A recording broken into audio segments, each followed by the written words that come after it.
Morning, everybody. So today we are reading the Bible. So we are currently at First King, maybe chapter 20 something. Let me check. Before we start, let's say our Lord's Prayer. Our Father who art in heaven, hallowed be thy name, thy kingdom come, thy will be done on earth as it is in heaven. Give us this day our daily bread. Forgive us all our trespasses, as you forgive those who trespass against us. Lead us into temptation, but deliver us from all evil. For thine is the kingdom, the power, and the glory forever. Amen.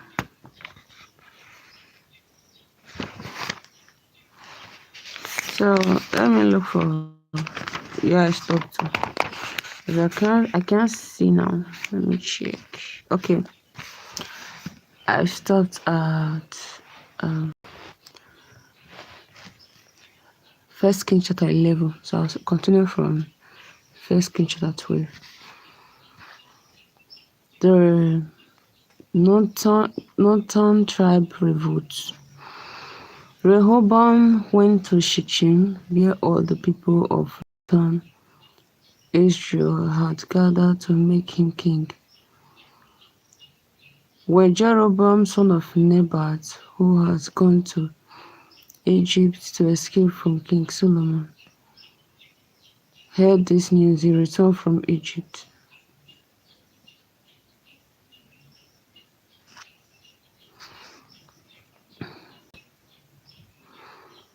The people of northern tribe sent for him, and then they all went together to Rehoboam and said to him,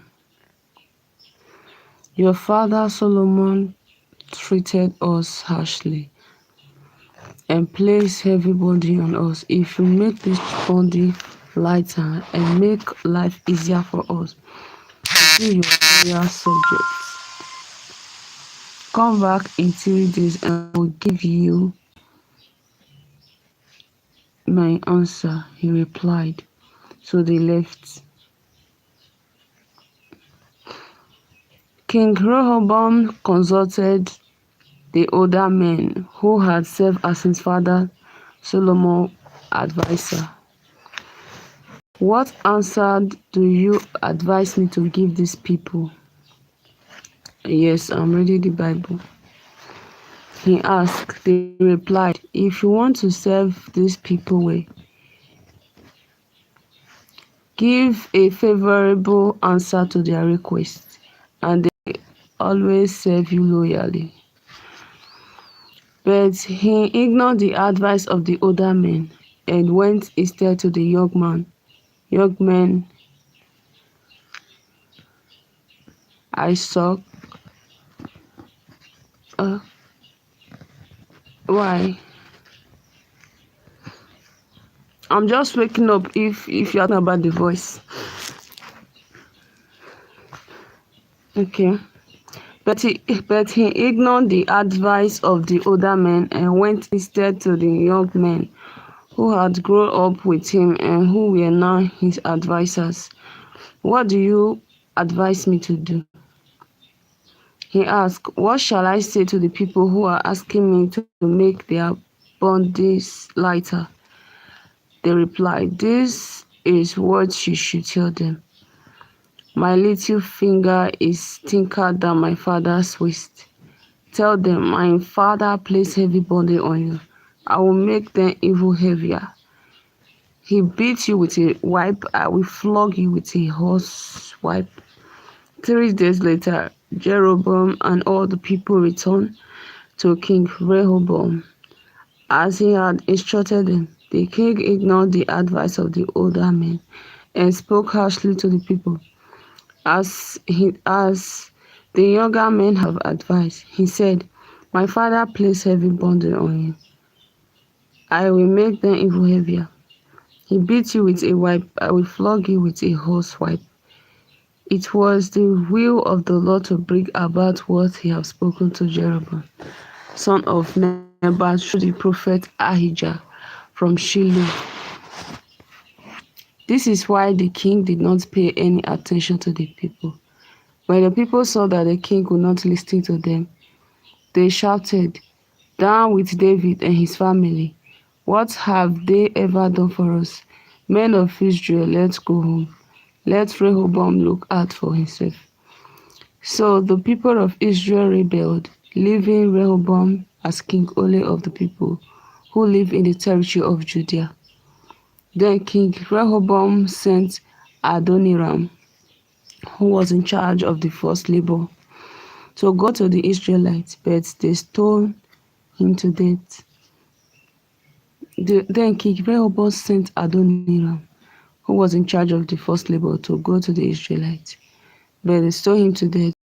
This Rehoboam hurriedly got into his chariots and escaped to Jerusalem. Ever since that time, the people of northern kingdom of Israel have been in rebel against the dynasty of David. When the people of Israel heard that Jeroboam had returned from Egypt, they invited him to a meeting of the people and made him king of Israel. Only the tribe of Judah remained loyal to David's descendants. Shimei's prophecy. When Rehoboam arrived in Jerusalem, he called together 180,000 of the best soldiers from the tribe of Judah and Benjamin. He intended to go to war and restore his control over the northern tribe of Israel. But God told the prophet Shimei to give this message to Rehoboam and to all the people of the tribe of Judah and Benjamin. Do not attack your own brothers, the people of Israel. Go home, all of you. What have happened is my will. They all obeyed the Lord's command and went back home. Jeroboam turned away from the Lord. King Jeroboam of Israel fortified the town of Shechem in the hill country of Ephraim and lived there for a while. Then he left and fortified the town of Penuel. He said to himself, "As things are now, if my people go to Jerusalem and offer sacrifices to the Lord in the temple there, they will transfer their allegiances to King Rehoboam of Judea and will kill me." After taking it over, he made two bull calves of gold and said to his people, "You have been going long enough to Jerusalem to worship. People of Israel, here are your gods who brought you out of Egypt." He placed one of the gold bull calves in Bethel and the other in Dan. And so the people sinned, going to worship in Bethel and in Dan. Jeroboam also built places of worship on hilltops, and he chose priests from families who were not of the tribe of Levi. Worship at Bethel is condemned. Jeroboam also instructed a religious festival on the 15th day of the 18th month, like the festival in Judea. On the altar in Bethel, he offered sacrifice to the gold bull calves he had made, and he placed there in Bethel the prince serving at the places of worship he had built. And on the 15th day of the 18th month of the 8th month, the day that he himself had set, he went to Bethel and offered a sacrifice he had instructed for the people of Israel. 1 Kings chapter 13. At the Lord's command, a prophet from Judea went to Bethel and arrived there as Jeroboam stood at the altar to offer the sacrifice. Following the Lord's command, the prophet denounced the altar. "O altar, altar, this is what the Lord says. A child whose name will be Joshua will be born to the family of David. He will slaughter on you the princes serving at the pagan altars, who offer sacrifice on you. And the prophet went on to say, this altar will fall apart, and the arches on it will be scattered. Then you will know that the Lord has spoken through me. When King Jeroboam heard this, he pointed at him and ordered, Seize that man at once and okay. Seize that man at once. See that man. At once the king's arm became paralyzed so that he could not pull it back. The altar suddenly fell apart and the ashes split to the ground. As the prophet had predicted in the name of the Lord, King Jeroboam said to the prophets, Please pray for me to the Lord your God and ask him to heal my arm. The prophet prayed to the Lord, and the king's arm was healed. Then the king said to the prophet, Come home with me and have something to eat. I will reward you for what you have done. The prophet answered, Even if you gave me half your wealth, I will not go with you or eat or drink anything with you. The Lord have commanded me not to eat or drink eating, and not to return home the same way I came. So he dare not go back the same way he have come. But the old prophet of Bethel. At that time there was an old prophet living in Bethel. His sons came and told him that the prophet from Judea had done what came to tell him what the prophet from Judea had done in Bethel that day, and that he had said, and what he had said to King Jeroboam. Which way did he go when he left? The old prophet asked them. They showed him the road, and he told them to saddle his donkey for him. They did so, and he rode off down the road after the prophet from Judea, and found him sitting under an oak. Are you the prophet from Judea? He asked. I am.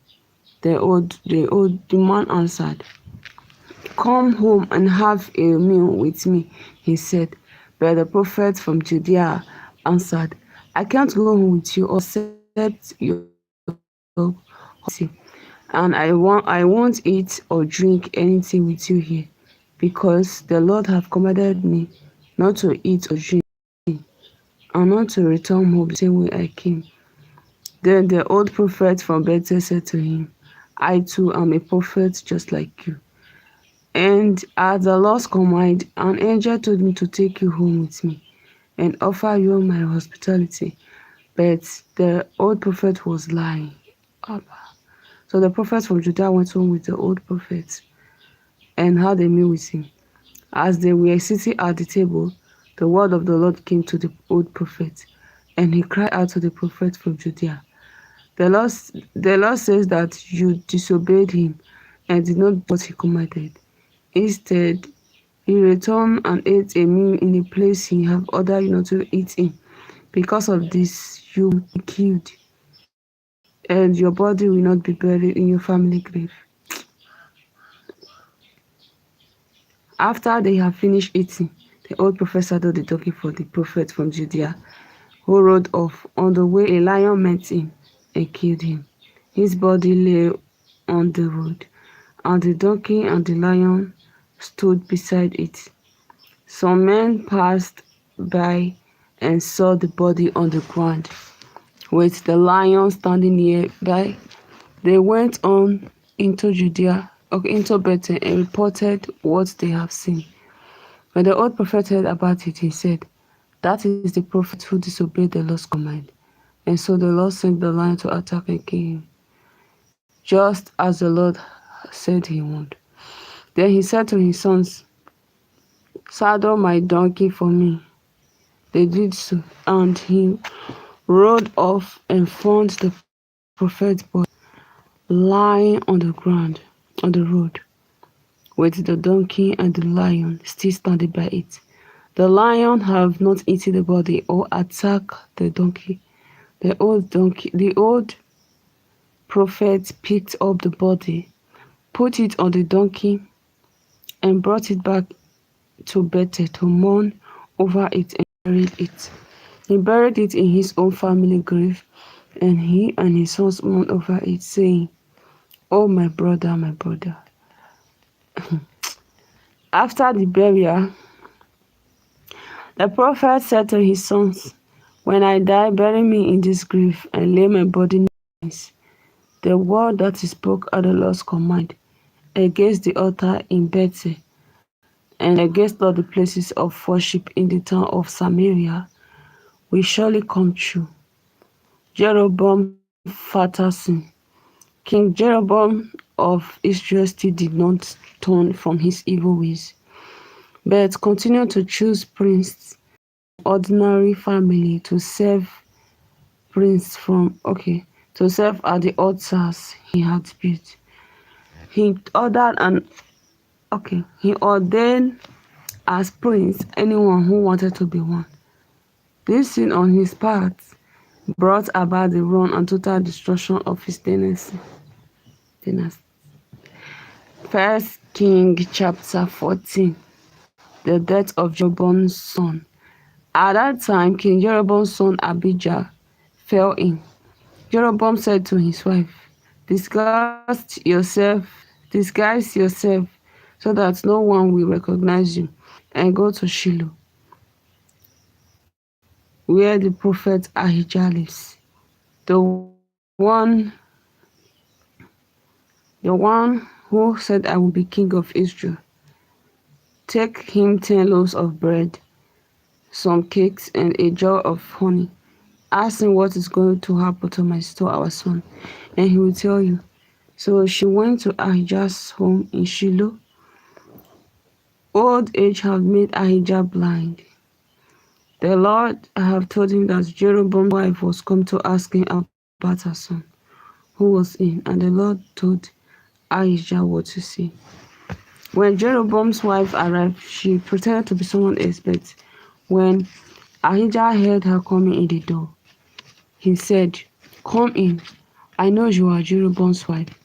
Why are you pretending to be someone else? I have bad news for you. Go and tell Jeroboam that this is what the Lord says.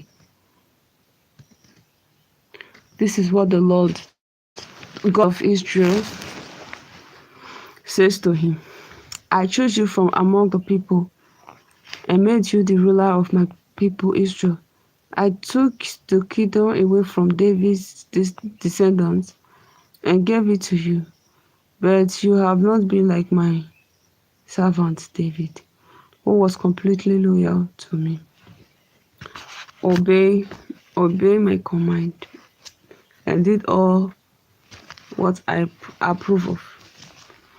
You have committed far greater sin than those who rule before you. You have rejected me and have aroused my anger by making idols and mental image to worship. Because of this, I will bring disaster on your dynasty and will kill all your male descendants, young and old alike. I will get rid of your family. They will be swept away like dung. Any families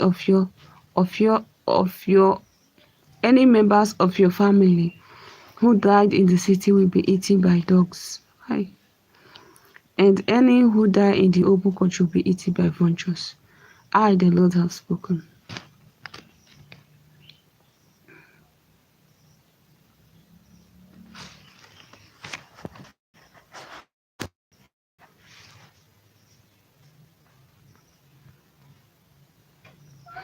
And Ahijah went on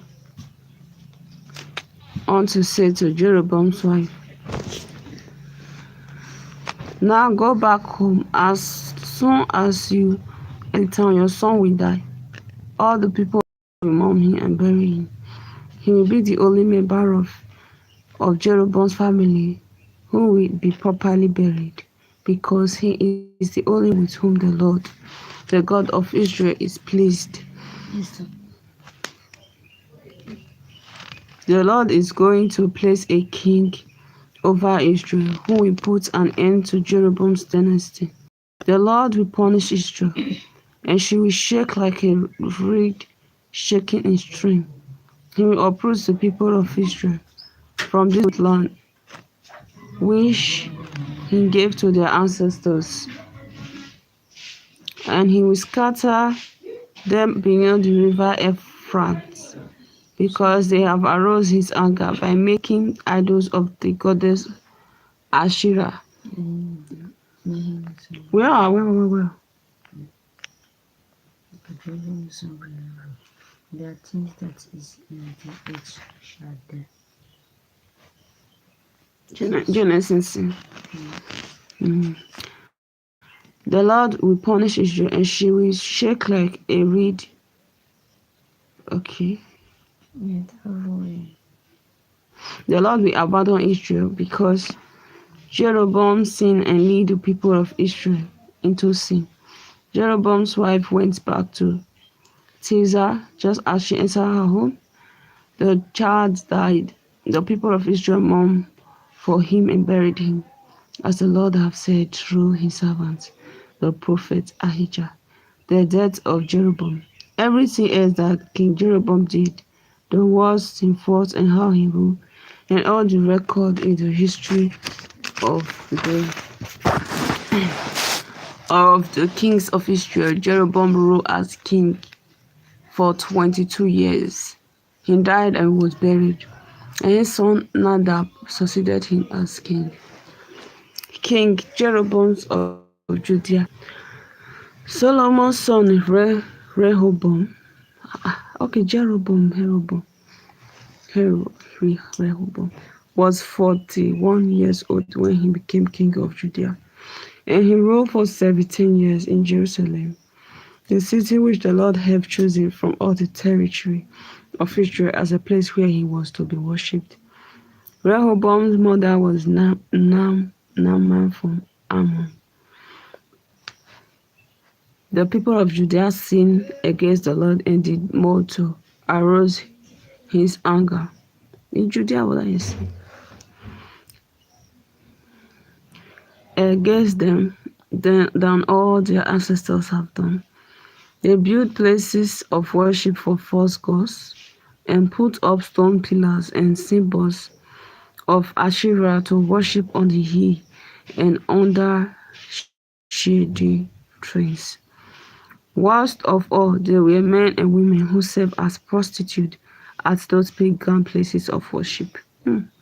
The people of Judea practiced all shameful things done by the people whom the Lord had driven out of the land as the Israelites advanced into the country. In the fifth year of Rehoboam's reign, King Shishak of Egypt attacked Jerusalem. He took away all the treasures in the temple and in the palace, including the gold shade Solomon had made. To replace them, King Rehoboam made broad shade and entrusted them to the officers responsible for guarding the palace gates. Every time the king went to temple, the guard carried the shades and then returned them to the guard room. Everything else that King Rehoboam did is recorded in the history of the king of Judea. During all this time, Rehoboam and Jeroboam were constantly at war with each other. Rehoboam died and was buried in the royal tomb in David's city, and his son Abijah succeeded him as king. 1 Kings chapter 15. King Abijah of Judea. In the 8th year of the reign of King Jeroboam of Israel, Abijah became king of Judea, and his mother was Michal, the daughter of Absalom. He committed the same sins as his father and was not completely loyal to the Lord, as his great-grandfather David has been. But for David's sake, The Lord his God gave Abijah a son to rule after him in Jerusalem and to keep Jerusalem secure. The Lord did this because David had done what pleased him and have never disobeyed any of his command, except in case of Uriah and the Hittites. The war which had begun between Rehoboam and Jeroboam continued throughout Abijah's lifetime, and everything else that Abijah did is recorded in the history of the king of Judea. Abijah died and was buried in David's city, and his son Asa succeeded him as king. King Asa of Judea. Okay, this one is not Jerusalem. In the 20th year of the reign of King Jeroboam of Israel, Asa became king of Judea, and he ruled for 41 years in Jerusalem. His grandmother was Micah, the daughter of Absalom. Asa did what pleased the Lord, and his ancestor David as his ancestors David have done. He expelled from the country all the male and female prostitutes serving at the pagan places of worship, and he removed all the idols his predecessors have made. He removed his grandmother Micah from her position as queen mother because she had made an obsessed idol of fertility goddess Asherah. Asa cut down the idol and burnt it in the valley of the Kidron. Wow. Even though Asa did not destroy all the pagan places of worship, he remained faithful to the Lord all his life. He placed in the temple all the objects his father had dedicated to God, as well as the gold and silver objects that he himself dedicated. King Asa of Judea and King Baasha of Israel were constantly at war with each other as long as they were in power. Baasha invaded Judea and started to fortify Ramah in order to cut off all traffic in and out of Judea. So King Asa took all the silver and gold that was left in the temple and the palace and sent it by some of his officials to Damascus to King Ben-Hadad of Syria, the son of Tabrimon and grandson of Hezion.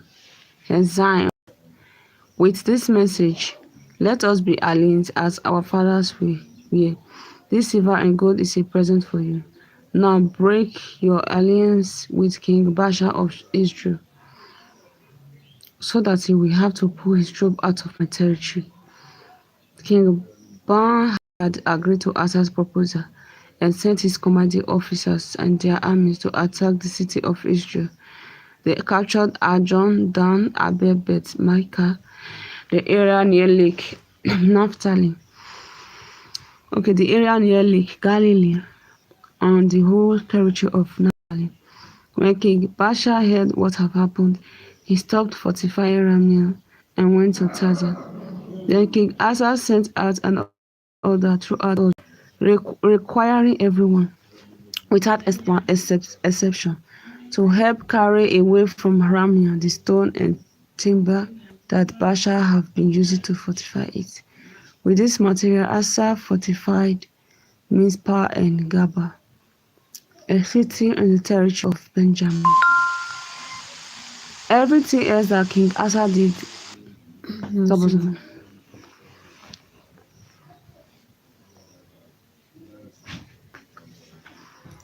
his brave deed and the towns he fortified, all are recorded in the history of the king of Judea.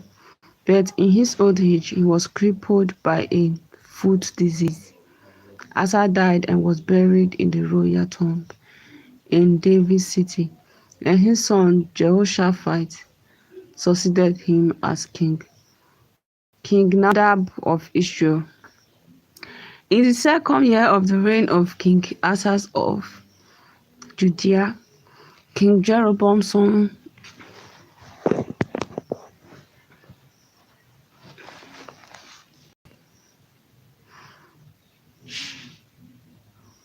and he ruled. Okay.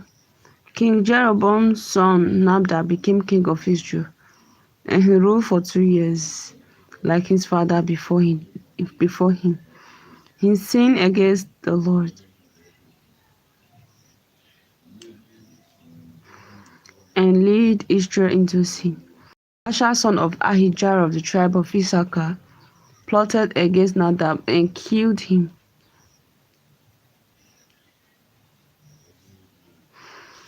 As Nadab and his army were besieging the city of Gibeton in Philistia, this happened during the 3rd year of the reign of King Asa of Judea.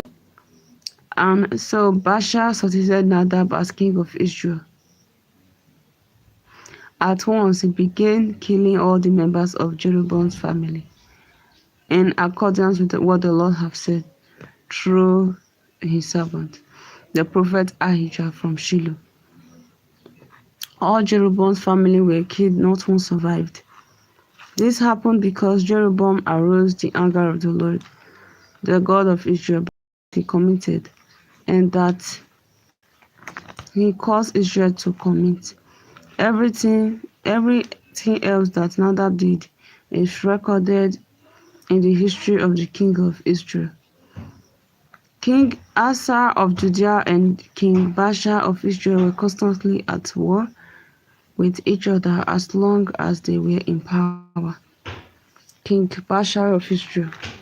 1 King chapter 16. In the 3rd year of the reign of King Asa of Judea, Baasha, son of Ahijah, became king of all Israel. And he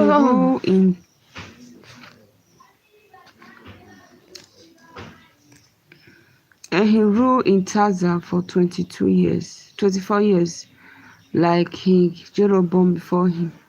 He sinned against the Lord and led Israel into sin. The Lord spoke to prophet Jehu, son of Hanani, and gave him this message for Baasha. You were a nobody, but I made you the leader of my people Israel. And now you have sinned like Jeroboam. Hey, you don't even know.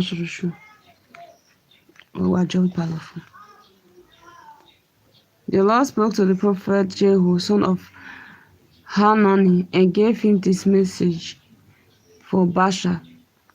You were a nobody, but I made you the leader of my people Israel. And now you have sinned like Jeroboam, and have led my people into sin. Their sins have aroused my anger.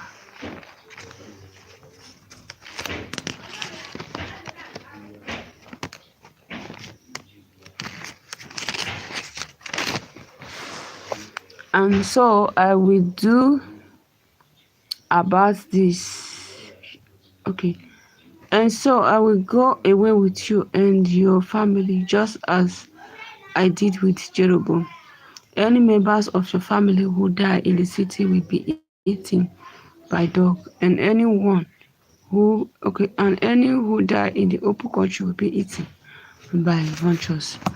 Everything else that Baasha did and his brave deed are recorded in history of the king of Israel.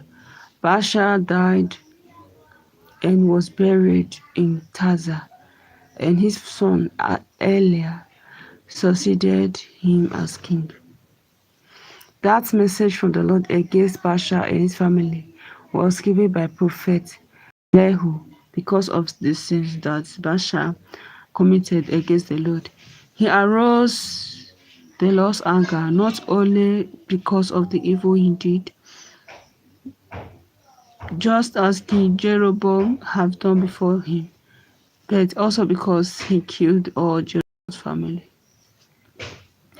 King Elia of Israel. In the 26th year of the reign of King Asa of Judah, Elia, son of Baasha, became king of Israel, and he ruled in Tirzah for 2 years. Zimri, one of his officers who was in charge of the king's chariot, plotted against him. One day in Tirzah, Elia was getting drunk in the home of Asa, who was in charge of the palace. Zerim entered the house, assassinated Elia, and succeeded him as the king. This happened in the 27th year of the reign of Judea of of King Asa of Judea. As soon as Zerim became king, he killed off all the members of Baasha's family. Every male relative and friend was put to death. And so, in accordance with what the Lord had said against Baasha, through the prophet Jehu, Zerim killed all the family of Baasha because of their idolatries and because they lead Israel into sin.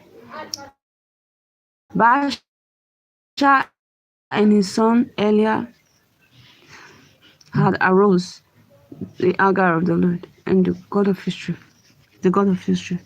Everything else that Elia did is recorded in the history of the king of Israel. King Zerim of Israel.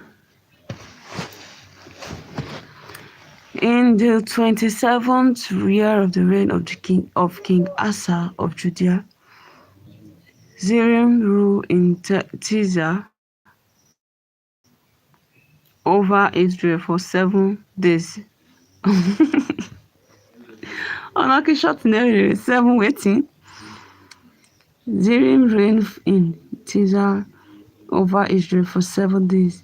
The Israelites troops were besieging the city of Gibeton in Philistia. And when they heard that Zerim had plotted against the king and assassinated him, then and there they all proclaimed their commander, Omri, king of Israel. Omri and his troops left Gibeton and went and besieged Tirzah. When Zerim saw that the city had fallen, he went into the palace inner fortress, set the palace on fire, and died in the flame. This happened because of his sin against the Lord. Like his pre- predecessor, Jeroboam, he displeased the Lord by his own sin and by leading Israel into sin. Everything else that Zerim did, including conspiracy, is recorded in the history of the king of Israel, King Omri of Israel. King. Aban. Okay, first king, second king. Kingship. What is it?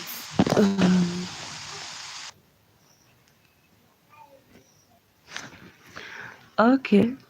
The people of Israel were divided. Some of them wanted to make Timni, son of Kenaz, king, and the others were in favor of Omri. In the end, those in favor of Omri won. Timni died and Omri became king. So, in the 35 years of the reign of King Asa of Judea, Omri became king of Israel, and he ruled for 12 years. The first 6 years he ruled in Tirzah, and then he bought the hill of Samaria for 6,000 pieces of silver from a man named Shimei. Omri named it Samaria after Shimei, the former owner of the hill. Omri sinned against the Lord more than any of his predecessors, like Jeroboam before him. He aroused the anger of the Lord, the God of Israel, by his sin and by leading the people into sin and idolatry. Everything else that Omri did and all his accomplishments are recorded in the history of the king of Israel. Omri died and was buried in Samaria. Son Ahab succeeded him as king. King Ahab of Israel. In the 13th years of the reign of King Asa of Judea, Ahab son of Omri became king of Israel. And he ruled in okay, all those king and that king of Judea was still there. And all those king all the like this one died. And we're just looking. Hey, what a movie. Okay, Omri became king of Israel and he ruled in Samaria for 22 years. He sinned against the Lord more than any of his predecessors. It was not enough for him to sin like King Jeroboam. He went further and married Jezebel. Okay, why are you laughing? Okay, the daughter of King Edba of Sidon and worshipped Ba. He built a temple to Ba in Samaria, made an altar for him and put it in the temple. He also put up an image of the goddess Asherah. He did more to arouse the anger of the Lord, the God of Israel. Then all the kings of Israel before him.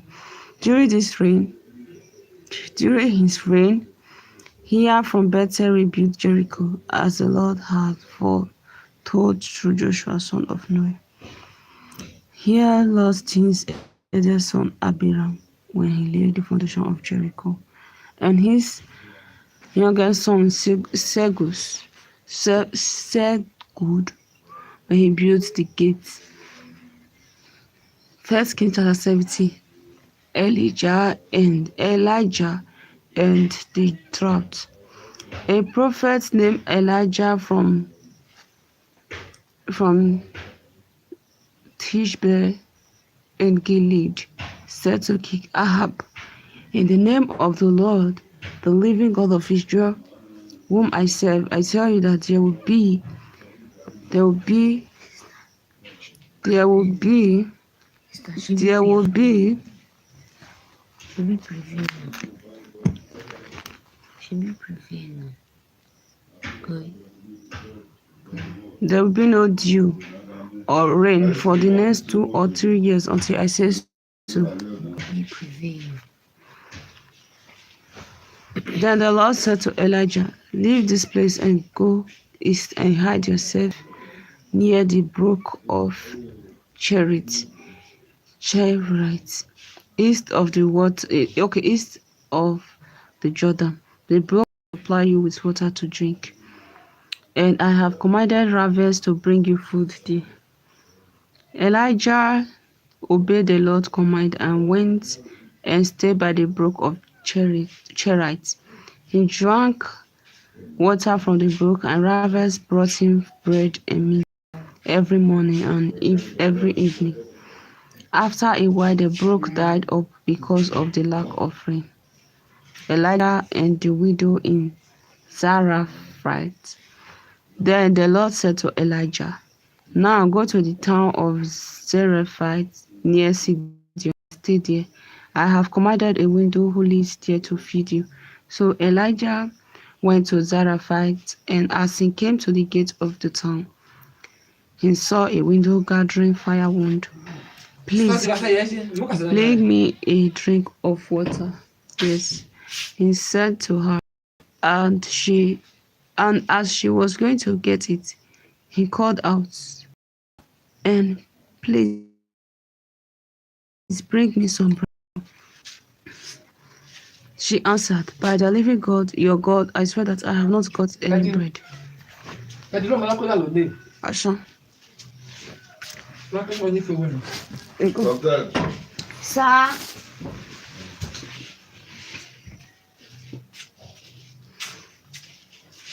All I have is a handful of flour in a bowl and a drop of olive oil in a jar. I came here to gather some firewood to take back home. and prepare what little I have for my son and me. That will be our last meal, and then we will starve to death. Don't worry, Elijah said to her. Go ahead and prepare your meal, but first make a small loaf from what you have and bring it to me, and then prepare the rest for you and your son. For this is what the Lord, the God of Israel, says. The bowl will not run out of oil or flour, or the jar run out of oil before the day that I, the Lord, send rain.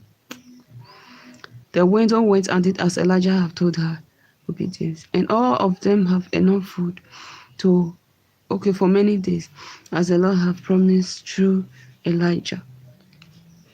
The bowl did not run out of flour, nor did the jar run out of oil. Some time later, the widow's son fell in.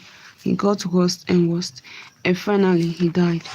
She said to Elijah, Man of God, why did you do this to me? Did you come here to remind God of my sins and so cause my son's death? Give the boy to me, Elijah said. He took the boy from her arm, carried him upstairs to the room where he was staying, and laid him on the bed. Then he prayed aloud, "Oh Lord my God, why have you done such a terrible thing to this widow? She has been kind enough to take care of me, and now you killed her son." Then Elijah stretched himself out on the bed 3 times and prayed, "O Lord my God, restore this child to life." The Lord answered Elijah's prayer. The child started breathing again and revived. Elijah took the boy back downstairs to his mother and said to her, "Look, your son is alive." She answered, "Now I know that you are a man of God and that the Lord really speaks through you." First King chapter 18. After some time, in the 3rd year of the drought, the Lord said to Elijah, "Go and present yourself to King Ahab, and I will send rain." So Elijah started out. The famine in Samaria was at its worst. So Ahab called in Obadiah, who was in charge of the palace. Obadiah was a devout worshipper of the Lord, and when Jezebel was killing the lost prophets, Obadiah took 100 of them, hid them in cave in 2 groups of 50, and provided them with food and water. Ahab said to Obadiah, "Let us go and look at every spring and every river by the land to see if we can find enough glass to keep the horses and the mules alive. Maybe we won't have to kill any of our animals." They agreed on which part of the land each one would explore and set off in different directions. As Obadiah was on his way, he suddenly met Elijah. He recognized him, bowed low before him, and said, "Is it really you, sir?" "Yes, I am Elijah," he answered. "Go and tell your master the king that I am here." Obadiah answered, "What have I done that you want to put me in danger of being killed by King Ahab? By the living God, your God, I swear that the king has made a search for you in every country in the world. Whenever the ruler of a country reported that you were not in his country, Ahab would require that that ruler to swear that you could not be found. And now she wants me to go and tell him that you are here. What if the Spirit of the Lord carried you off to some unknown place as soon as I leave? Then when I tell Ahab you that you are here and he can't find you, he will put me to death. Remember, that I have been a devout worshipper of the Lord ever since I was a boy. Have not you heard that when Jezebel was killing the prophets of the Lord, I hide 100 of them in caves with food and water? So how can you order me to go and tell the king that you are here? He will kill me. Elijah answered, by the living God whom I serve, I promise that I will present myself to the king today. So Obadiah went to King Ahab and told him, and Ahab set off to meet Elijah. When Ahab saw him, he said, so there you are, the worst troublemaker in Israel. I am not the troublemaker, Elijah answered. You are, and your father.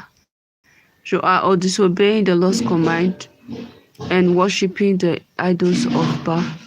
Now order all the people of Israel to meet me at Mount Carmel. Bring along the 450 prophets of Baal and the 4 prophets of the goddess Asherah, who are supported by Queen Jezebel. So Ahab summoned all the Israelites and the prophets of Baal to meet at Mount Carmel. Elijah went up to the people and said, how much longer will it take you to make up your mind? If the Lord is God, worship him, but if Baal is God, worship him. But the people did not say a word. Then Elijah said, I am the only prophet of the Lord still left, but there are 450 prophets of Baal. Bring 2 bulls, let the prophet of Baal take one. Kill it, cut it in pieces and put it on the wound, but don't light the fire. I will do the same with the other bull. Then let the prophets of Baal pray to their God, and I will pray to the Lord. And the one who answered by sending fire, he is God. The people shouted their approval. Then Elijah said to the prophets of Baal, since there are so many of you, you take a bull and prepare it first. Pray to your God, but don't set fire to the wound. They took the bull that was brought to them, prepared it, and prayed to Baal until noon. They shouted, answer us, Baal, and kept dancing around the altar they had built, but no answer came. At noon, Elijah started making fun of them. Pray louder, he is a god. Maybe he is daydreaming or relieving himself, or perhaps he's gone on a journey, or maybe he is sleeping and you have got to wake him up. So the prophets prayed louder and cut themselves with knives and daggers according to their ritual, until blood flowed. They kept on ranting and raving until the middle of the afternoon. But no answer came, not a sound was heard. Then Elijah said to the people, come closer to me. And they all gathered round him. He set about repairing the altar of the Lord, which had been torn down. He, he took 12 stones, one for each of the 12 tribe named after the sons of Jacob, the man to whom the Lord had given the name Israel. With these stones he rebuilt the altar for the worship of the Lord. He dug a trench round it, large enough to hold about 40 liters of water, cut the bull in pieces, and laid it on the wound. He said, fill 4 jars with water and pour it on the offering and the wound. They did so, and he said, do it again, and they did so. Do it once more, he said, and they did. The water ran down round the altar and filled the trench. At the hour of the afternoon, sacrifice the at the hour of the afternoon, sacrifice the prophet Elijah. At the hour of the afternoon. Okay, at the hour of afternoon sacrifice, the prophet Elijah approached the altar and prayed, O Lord, the God of Abraham, Isaac, and Jacob, prove now that you are the God of Israel, and that I am your servant and have done all this at your command. Answer me, Lord, answer me, so that these people will know that you, the Lord, are God, and that you are bringing them back to yourselves. The Lord sent down, the Lord sent fire down, and it burnt up the sacrifice. The wood and the stones scorched the earth and dried up the water in the trench. When the people saw this, they threw themselves on the ground and screamed, The Lord is God, the Lord alone is God. Elijah ordered, Seize the prophets of Baal. Don't let any one of them get away. The people seized them all, and Elijah led them down to the river Kishon and killed them, the head of the Jags. Then Elijah said to King Ahab, Now go and eat. I hear the roar of rain approaching. While Ahab went to eat, Elijah climbed to the top of Mount Carmel, where he bowed down to the ground. With his head between his knees, he said to his servant, Go and look towards the sea. Okay, while Ahab went to eat, Elijah climbed to the top of the Mount Carmel, where he bowed down to the ground. With his head between his knees, he said to his servant, Go and look towards the sea. The servant went and returned, saying, I did not see anything. 7 times in all, Elijah told him to go and look. The seventh time, he returned and said, I saw a little cloud, no bigger than a man's hand, coming up from the sea.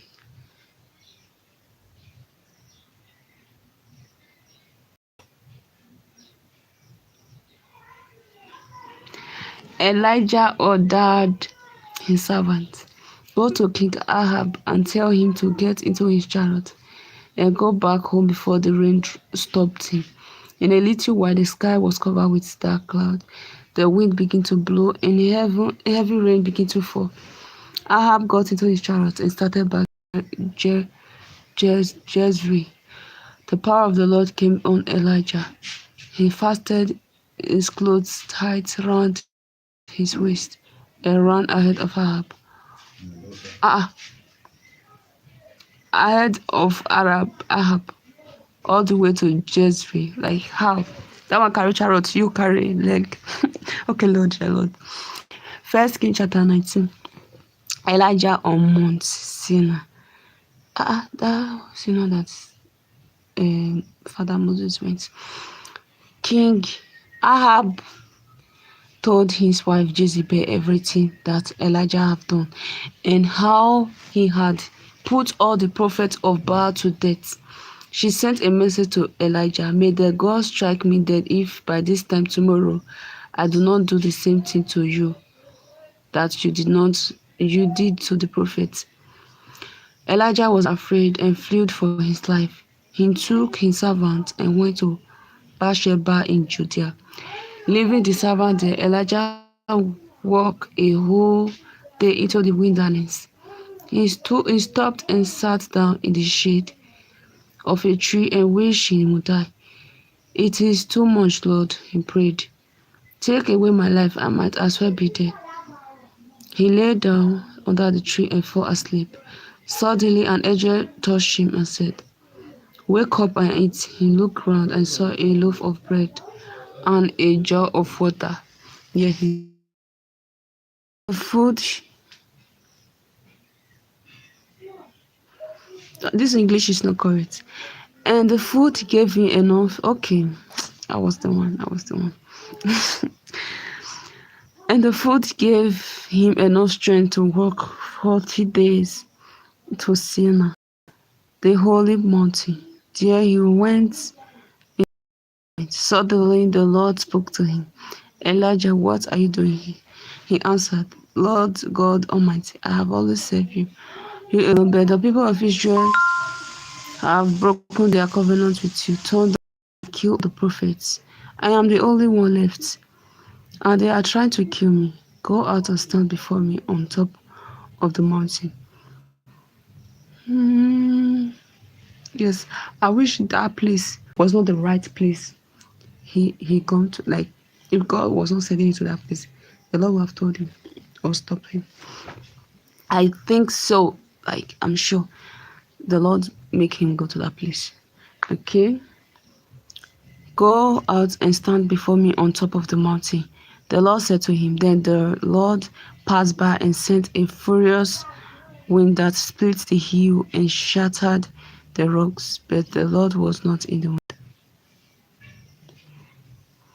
The wind stopped blowing, and then there was an earthquake, but the Lord was not in the earthquake. After the earthquake, there was a fire, but the Lord was not in the fire. And after the fire, there was soft whisper of a voice. Elijah heard it. He covered his face with his cloak and went out and stood at the entrance of the cave. A voice said to him, Elijah, what are you doing here? He answered, Lord God Almighty, I have always served you, you alone, but the people of Israel have broken their covenant with you, torn down your altars, and killed all your prophets. I am the only one left, and they are trying to kill me. The Lord said, return to the wilderness near Damascus. Then enter the city and anoint Ahaziel as king of Syria. Anoint Jehu, son of Nimshi, as king of Israel. And anoint Elisha, son of Shaphat from Abel Meholah, to succeed you as prophet. Anyone who escaped being put to death by Hazael will be killed by Jehu. Anyone who escaped Jehu will be killed by Elisha. Yes, I will leave 7,000 people alive in Israel. 7,000 people. Wow. All those who are loyal to me and have not bowed to Baal or kissed his idol. The call of Elisha. Elijah left and found Elisha plugging with a team of oars.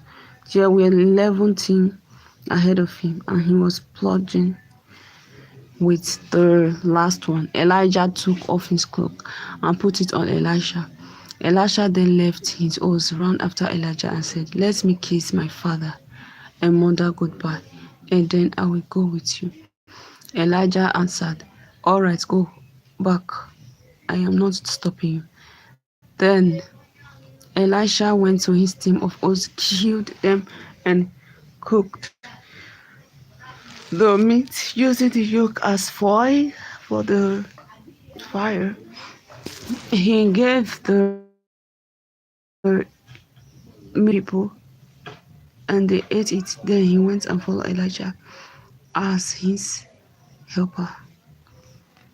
So this is the end of this reading. I'll be starting from chapter 20 when I'm back tomorrow morning. Or yes, tomorrow morning. So um before I go, let me read um Psalm 23. The Lord is my shepherd, I have everything I need. He let me rest in field of green grass and led me to quiet pools of fresh waters. He gave me new strength. He guided and filled my cup to the brim. I know that your love will be with me all my life, and your house will be my home as I live. Psalm 24, the great King. The world is in it belongs to the Lord. The earth and all who live on it are his. He built it on the deep waters beyond the earth and laid its foundation in the ocean depths. Who has the right to go up the Lord's hill? Who may enter his holy temple?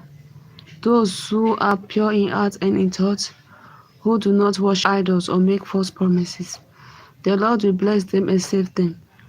God will declare them innocent. Such are the people who come to God, who come into the presence of God of Jacob. Fling wide the gates, open the ancient doors, and the great king will come in. Who is this great king? He is the Lord strong and mighty, the Lord victorious in battle. Fling wide the gates, open the ancient doors, and the great king will come in. Who is this great king? The triumphant Lord. He is the great king. Hallelujah.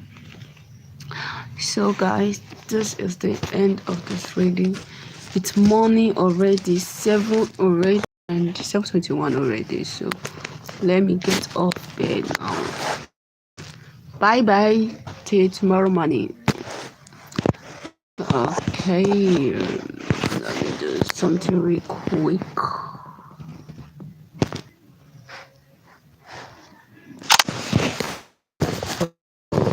Bye bye.